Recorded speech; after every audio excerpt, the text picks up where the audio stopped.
So I want to, and I think that for me, the most important thing is what I'm seeing. I'm honored. I'm honored because I'm looking at men, I'm looking at young people sitting in the audience watching us. I had the opportunity to meet the young lady here that she's taking her little son out. Your dad, right? Yes, sir. Okay, and watching you with your children. And Mr. Forbes here telling us about he's about to be a father. And listening to Grandma here bragging, she's been in my ear talking about grandson. The entire time she's been here. You know, and then hearing about him having a younger brother that's looking at him. And we got children all over the place. And so you guys are not just saying it, you're doing it. Honor our father. So here's what I'm going to tell you a little bit about what I've done. Last year I published a book. It's called Admired Man Why?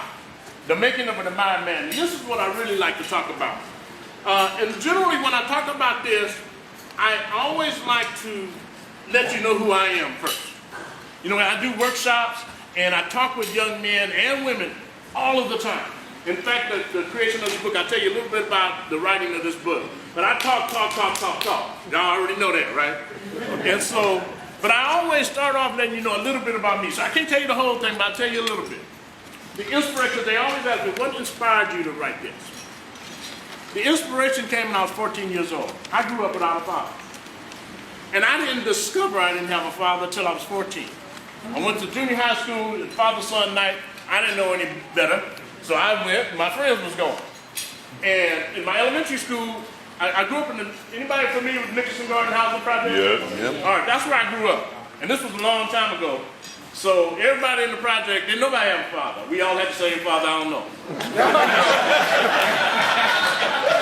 Now, I'm afraid for them to do DNA tests back for me. Because I didn't find out till later, wait a minute, those was our fathers? You know? So where I grew up, didn't nobody have a father. So I didn't know no different. Then when I went over to Markham, at that time it was drawn from a little different community. And so they said father-son night, you know, junior high school was the time, you know, we got to take showers and stuff and do things we didn't do before. We had gym teachers and so forth, and they said, we're going to have father-son night. So, all right, I'm going to come up there with my friends. We're going to play. Ain't nobody going to try to make us read. You know, we're going to play. So I get up there, and lo and behold, I went back up to the school wearing the same clothes I went home in. I didn't tell my mama about it because they didn't say mama-son night. They said father-son night. So I went on back up there, and lo and behold, I found out my friends was there. Their fathers was looking like you guys, in suits. My friends was acting like they had good sense. The coaches and the teachers were saying things to their father, and they were looking at video of Sugar Ray Robinson and all that kind of stuff, and everybody looked decent. I was devastated. I was torn apart because I said, something's wrong here. What am I doing here? I don't belong here. And so on my way back home, I made some promises. I said, you know what? They had a lot of fun. I'm going to have father-son night. I'm going to have father-son night. As long as I live, I'm going to have father-son night. I'm going to have to be the father. I'm going to have father-son night, father-daughter night, father-something night. And I'm going to be father. And so I managed to fulfill that. I had my two children and raised them, stayed together, and did all the things. I'm going to tell you, I was I worked at my kids' school. I was there, I was the keynote speaker at my son's elementary school graduation. And then I worked at the junior high school and the high school that they went to as the director of technology. That's how much father I was. I wasn't letting them go. Every basketball, everything they did, I was there. My son went off, graduated from high school, went off to USC, majored in engineering. 2 minutes? Oh, okay. I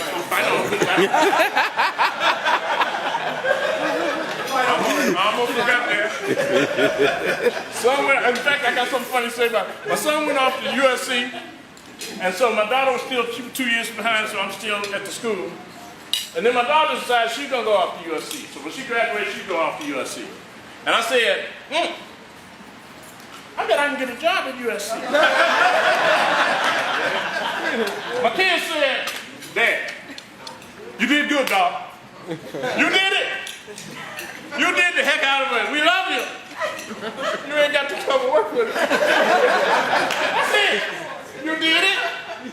And so when they graduated, eventually my daughter went off to Georgetown Law School. And even there, when she had to go to an interview there, to D.C., I said, I ain't never been to D.C. She said, you ain't going now. You'll find another reason to go, but you can't go. So this is what happened, is that when my kids moved, I fell into a depression. Because I had lived my home for them, and now they're gone. When my daughter, when she said I can't go to D.C., she asked me, said, Dad, did I hurt your feelings? I said, yeah. But I understand. I gotta let go. And I went into a depression. And so because of that, I started thinking, I said, what happened here? And I realized I didn't have that father before me. And that, I said, there's something there. That means something. So I started studying it. And I did my doctoral dissertation in leadership and change on the phenomenal son-father relationship because I wanted to know. My man wanted to study psychology. See, that came from here. I wanted to know what happened here. And so as a result, I finished with this, blah, blah, blah. And I decided from my studies, okay, there's another level. There's another level. There's fathers, but there's men. We are men before we become good fathers. And so that's why I wrote, Admire Man. And so I'm going to tell you a little bit about that, and I know my time is up. What I did is, I went around, I asked about, through surveys and interviews, I'm sorry, I'm moving around, they're trying to film. I interviewed people, surveys and interviews, because I traveled the country a lot. Everywhere I went, I interviewed people and I asked them 3 questions. Name a man you admire. A man in your life. And I told them, don't tell me Barack Obama unless you Michelle now. Somebody in your life that you know, living or present or not, that you admire. Why? And did you grow up with your father in your life? Because I wanted to study the relationship between fathers and admired men. And so the book is a collection of stories that people told me around the country about the men in their life they admired. And I learned a profound amount. The book is stories. It's not lecture. It's stories. Because we learn through stories. We learn what hard working means when somebody says he was doing this and doing that and doing this and that. We learn what loving is, not just a word, but when they describe what that was. That's what we learn. And so I want to challenge you guys, and I see a room full of admired men here. And this is what I like about this. I lecture and do workshops with some men that need to learn. With young men, I go back to my community. I spend a lot of time over in Nixon Garden and in the Watts area, working with young men and women to teach them the skills. It's not just the quality characteristics of behaviors, but the book is broken down into what I call the quality characteristics behavior of admired men based on all of these interviews. And so I work with them on skills, but I want to tell you, and this is what's so inspiring for me today, is I'm looking for a room full of admired men.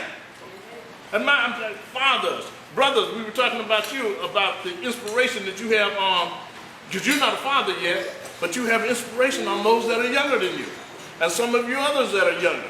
And some of you brought your mother. I'm inspired by that, because you know that your relationship, you're more than fathers. Your brothers, your uncles, your sons, your cousins, your nephews, your neighbors, your co-workers. And so I want to tell you this. This is something that I do. Even though I'm finished the book, I'm writing another one. But I do this in the community. Everywhere I go. I will sometimes see a bunch of young men that look like they need some attention. And you guys know, some of these gangbangers and stuff like that, all it is they want attention. That's all. They're not crazy. That's it. I know they're not crazy. I grew up in that community. Crazy people don't gather together in gangs. Crazy people stand over there by themselves. You know what I'm saying? They ain't in a gang. You ain't in a gang of crazy people. You know? So they're not crazy. They need attention. So every once in a while, and I'll tell you a quick story. Every once in a while, and I want you guys to do this. You walk up to one of them and say, "Are you an admired man?" Let me tell you, I was over in Watts, and I was at the Denny's over there in Watts, and I was sitting there eating, and there was a group of them came in, and they went over to one of the big booths, a group of about 5 or 6 boys. They was all right, but you know how they came in. They came in, and they had one young lady with them. They were sitting there, and they were talking, getting a little loud. So I decided, oh, this is going to be fun. So I walk over to him, and I want you guys to do this. I want you to do this. You'll be surprised. I walked over, I picked one of them and said, hey, young blood, I got a question to ask you. Are you an admired man? And I guarantee you, when you do that, every single time I've done that, I get the same response. I say, are you an admired man? They say, what? Because I know they wonder, what's wrong with this dude? What kind of questions is that to ask somebody? Particularly when I'm buff and I'm tough. And so I do it again. I got a routine. I say, are you an admired man? Every single time I do that, the second time I ask them, they say, huh? So then I change it up. I say, does anybody admire you? Now you can imagine the thinking that's going on by this time. Because they know what admire means and they're trying to figure out, well, how do I respond to this? I write in the book, there's a neurological connection between emotions like admiration is connected with the elements in your brain that self-reflect. And so that's going on even if they don't know it. They're starting to think about themselves. So I said, does anybody admire you? By this time, the young man kind of got himself together a little bit. And he says, yeah. And then I hit him with that second question. That's the powerful one. Why? And he started thinking. And now he's thinking about what are the characteristics that people admire. He never thought about this about himself before. And he started saying it. He said, well, I'm nice. I'm respectful. You know, I pay attention to what other people's needs are. Then the girl in the booth said, you lying. She said, you lying? Because you was just here cursing and there's some older ladies in the booth next to us. Then the older lady said, she sure was. They wasn't gonna say nothing. But this generator said, yes, he was. The boy was stunned. He sat there.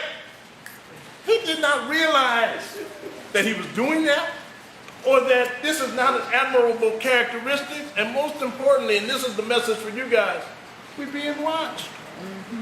This is what I love about those kids over there. They are watching. That young man right there, see him? Look at him. He's looking. He's looking, why is that dude up there yelling? But he's looking. He said, looking around the room, you see guys with ties, you see another guy standing up front yelling. And it's developing who he is. And so that's my message. And this is why I do that in the public. I make them think, and eventually they see people are watching me. I'm not just doing what I'm doing by myself, just with my boys. People are watching, and I have an impact on other people's lives, on what they do with themselves, positively or negatively. And that's what the making of an admired man. The most admired man in the book, I can't go through all this stuff, I'm going to end with, the most admired man, according to my research, was father. That was the most admired man. But the why is what I learned more about the why. And it was not being fatherly. Being fatherly was the fifth reason why. The number one reason why people admired men was family. How they are with their family. Even though father was number one, that wasn't the reason. Fatherly was fine. How they are with their family. Brother, how they are with their family. Grandfather, how they are with their family. Husband. Actually, husband, when I broke out the information on just husband, why they were admired, and it was father. Women really admired their husband when they were good fathers. But beyond that, just women and their husbands, family was number one. How you are with your family. And of course, there's not thin lines. And I mean, there's thin lines here. There's not thick lines. You can be very family-oriented and fatherly as well. And in my stories, that comes out. No one said one thing. They said a number of things. I just pulled the data out and made it, you know, so it showed on the pie chart because I got paid. You're supposed to do that. But it's, you know, it ain't that. I love going over. I'm known in the watch as Dr. Hickey. And that's just so the young people get it in their head. But I tell them, look how I grew up over here with y'all. Everything I learned to get that I learned when I was in Nixon. I already knew. I just had to come up with a different way of saying it, you know. But when at that time, and y'all know the neighborhood, I lived in the Nixons and I went to Jordan High School, carrying a saxophone. So if you can do that, you're pretty sharp. You know, you're gonna have to answer some questions on the way. So that's all your dissertation work is answering some questions. So you know how to do that if you survive that. It's just a matter of the words you use. Anyway, I want to close with this, and this is for you men. Border to border, shore to shore. The man that is fatherly, we always adore. Be he brother, husband, cousin, or friend. Being honest and loving is respected in men. A hard-working father whose family comes first. With loving support, you are always well-versed. So raise your hand to the sky and take your rightful stand. But to those who matter, you are an admired man. Thank you all, gentlemen.